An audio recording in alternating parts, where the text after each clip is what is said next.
So, Titanic thinking, there is an article on the mental health and recruitment website that you can refer back to, but I'll give you a very brief overview. So we all know what the Titanic is. Most of us aren't under a rock. We know that she was a beautiful ship that, you know, set sail, was purported to be, you know, totally unsinkable. And what we do know about her is that in 1912 she sank.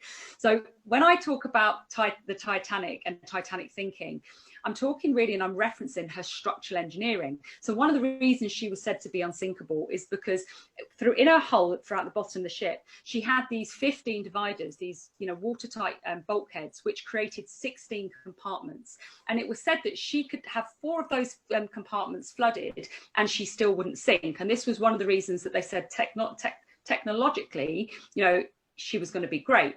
There are some reasons why I think they said, oh, it could have been better. There was no ceiling on the compartment, so I won't get into all of that. But I relate to the Titanic and her sinking very much to how we manage our mental health. So if you can all imagine that you've got these 16 compartments in the Titanic, and what's happened is she started, you know, she's got hit by, well, she's hit the iceberg, massive trauma down the side of her, 300-foot gash, and then the water has started coming in. So it started flooding one compartment, then it spilled over to the next, then the next, then the next. They said it wouldn't go any further, but it did. It went into the 5th and she started to go under. I relate this to how we manage our lives and all the things that we're dealing with at any one moment, whether it's our job, whether it's our health, whether it's our kids, whether it's our partner, whether it's our dogs, whatever it is you're dealing with. And when we look at what we're dealing with, we will be emotionally either flooded or not flooded to any degree, right? So if everything's going well, and for instance, you guys haven't been furloughed and you're still earning some money, you know, work and career is not going to be flooded at all. It's going to be good. But maybe there's some other things happening in your life. Maybe your health's not great and you're emotionally flooded about that. Or maybe there's a problem with a loved one's health and you're emotionally flooded about that. And what we know is that, you know, negative thinking and negative automatic thoughts are a little bit contagious. You know, once they start, it's very hard to stop them. So typically, if something bad has happened in one aspect of our life, we can let our feelings about that and our emotions flood into another compartment.